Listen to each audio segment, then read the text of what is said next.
নমস্কার বন্ধুরা, সুস্বাদু হেসেলে সকলকে স্বাগত জানাই। আশা করি সকলে ভালো আছো। তো বন্ধুরা, আজকে আমি একটা নিরামিষ আইটেম তোমাদের সামনে শেয়ার করে দেখাচ্ছি। এটা হচ্ছে কচু, শোলা কচু আমি কুড়িয়ে রেখেছি। সাথে আমি নিয়েছি হচ্ছে ভোগ চাল, আর নিয়েছি হচ্ছে 4-5টা কাঁচা লঙ্কা, একটু আলু কুচি করে রেখেছি, আর 2টো তেজপাতা, আর নামানোর আগে দেবো কিশমিশ। আর আমি গোটা জিরে দিয়ে রান্নাটা করব, আর সঙ্গে থাকবে একটু জিরে গুঁড়ো আর হলুদ গুঁড়ো, আর নামানোর আগে আমি একটু ঘি দেবো। তো বন্ধুরা, চলো রান্নাটা শুরু করি। তো আমি কড়াই বসিয়ে দিয়েছি, কড়াই গরম হয়ে গেছে। আমি এটাতে দেবো তেল। তোমরা এটা সাদা তেলেও করতে পারো, আমি আজকে সর্ষের তেল দিয়ে করছি। তো তেল গরম হয়ে গেছে, আমি দেবো এর মধ্যে গোটা জিরে গুঁড়ো, গোটা জিরে,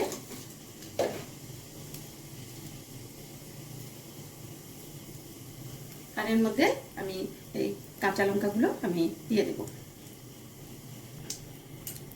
জিরেটা ফুটে গেছে বন্ধুরা, আমি কাঁচা লঙ্কাগুলো এখন দিয়ে দিই।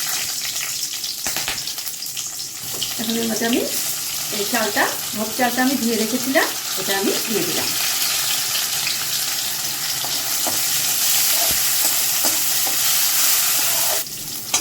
আর বন্ধুরা, আমি এখানে 4টে এলাচ আর একটু ছোট্ট একটু দারচিনির টুকরো নিয়েছি, এটা আমি একটু কুড়ে নিয়ে তবে দিচ্ছি।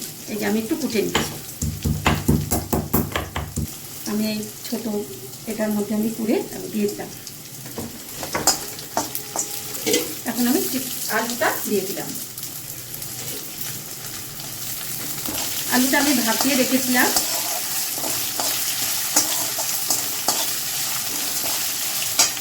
গ্যাসের ফ্লেমটা একটু কমিয়ে দিলাম।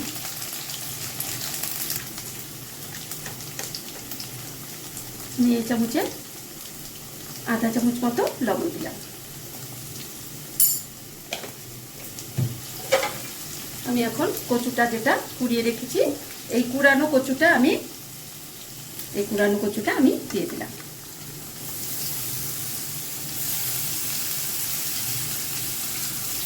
এখন গ্যাসের ফ্লেমটা আমি লো টু মিডিয়াম করে দেব। এই রান্নাটা একটু কম আছে, ধৈর্য ধরে ঢাকা দিয়ে দিয়ে করতে হবে। এটাতে কোনো জল দেব না।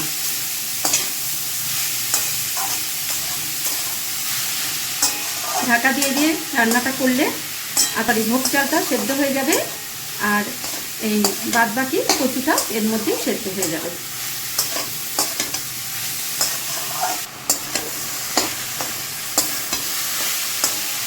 আমি এখন এটা ঢেকে দিই।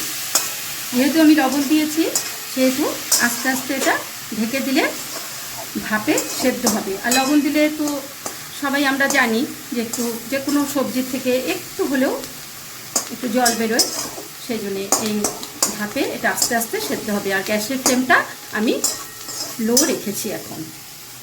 তারপরে তোমাদের আমি ঢাকাটা খুলে পরে আবার দেখাবো।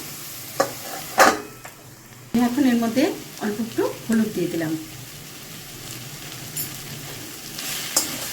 এই কচুর ঘন্টে বন্ধুরা খুব একটা হলুদ যাবে না, এটাতে হলুদটা অল্প দিতে হবে।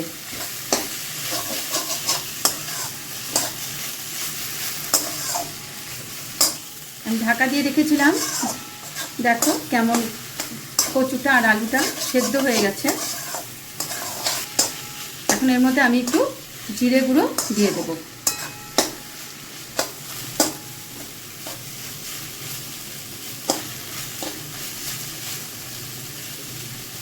তোমরা কালারটা দেখো,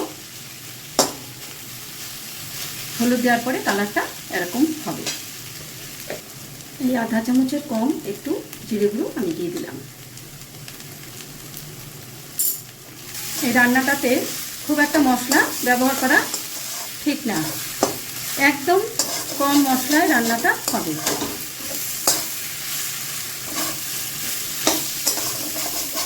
এটাও একটা গ্রাম বাংলার রান্না,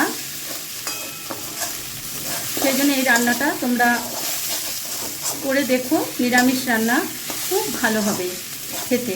তোমরা করে একবার খেয়ে দেখে আমাকে কমেন্টে জানিও কেমন লাগছে তোমাদের এই রান্নাগুলো। আমার তোমরা একটু প্লিজ কমেন্ট করো। তবে বুঝবো তোমরা আমার রান্নাগুলো দেখছো। আর যারা আমার চ্যানেলটা সাবস্ক্রাইব করেছো তাদের আমি আন্তরিক অনেক ধন্যবাদ জানাই বন্ধুরা। আর যারা এখনও করোনি তাদেরকে বলবো যে প্লিজ চ্যানেলটা সাবস্ক্রাইব করো, আর বেল আইকন প্লিজ প্রেস করো, যাতে আমার ভিডিওগুলো তোমাদের কাছে চটজলদি পৌঁছে যায়। আর একটু লাইক দিও বন্ধুরা। এই সাবস্ক্রাইব করা, লাইক, কমেন্ট করাতে বন্ধুরা সত্যি সত্যি কথা কোনো পয়সা লাগে না। তোমরা একটু আন্তরিকভাবে আমার সাথে থেকো, তাহলে আমার এটাই হচ্ছে আমার একটা বিরাট উৎসাহ।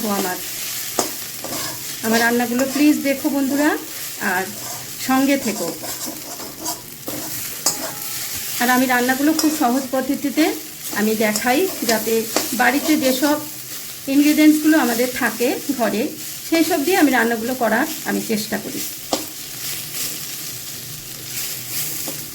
এখন বন্ধুরা আমি গ্যাসের ফ্লেমটা আমি লোতেই রাখবো, নয়তো এটাতে তো আর সেদ্ধ বা জল আমি দিচ্ছি না। এটা এই অল্প আঁচে আমি রান্নাটা করছি, তাতে এই ঢেকে ঢেকে রান্নাটা করলে রান্নাটা খুব টেস্ট হবে। আমি এখন অল্প একটু চামচের অল্প একটু গরম মশলা দেবো এর মধ্যে, আর আমি দেব একটু ঘি দিয়ে আমি রান্নাটা আমি শেষ করবো। তারপরে তোমাদের আমি ঢেলে দেখাচ্ছি।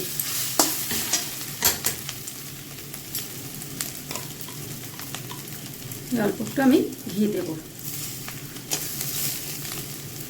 ঘি আমি গ্যাসটা অফ করে দিচ্ছি। আমার রান্নাটা হয়ে এসছে। আমি বন্ধুরা এর মধ্যে একটু চিনি দেব। আমি এর মধ্যে এতটুকু মতো চিনি আমি হাত দিয়ে দিয়ে দিলাম বন্ধুরা। তোমরা আধা চামচ মতো চিনি দিয়ে দিও। আর এই কিশমিশটা আমি দিয়ে দিলাম। হয়ে যাচ্ছে আমার রান্না। আমি গ্যাসটা অফ করে দিলাম। কোনো বেশি একটা ঝকমারে রান্না নয়, তোমরা করে দেখো, তোমাদের করে কেমন নিশ্চয়ই ভালো লাগবে। আমার যে রান্নাগুলো নিজে করে আমার খুব পছন্দ হয়, আমি সেগুলো তোমাদের সাথে আমি শেয়ার করি। তোমরা করে তোমরা আমাকে কমেন্টে জানিও। তো বন্ধুরা হয়ে গেল আমার শোলা কচু দিয়ে ভোগ চাল দিয়ে একটা ঘন্ট রেসিপি। তোমরা করে দেখবে, খুব খুব সুন্দর খেতে। তবে আজ এইটুকু থাক, বাকি কথা পরে হবে। সকলে ভালো থেকো। আমার একটা রেসিপি নিয়ে তোমাদের সামনে আমি উপস্থিত হব।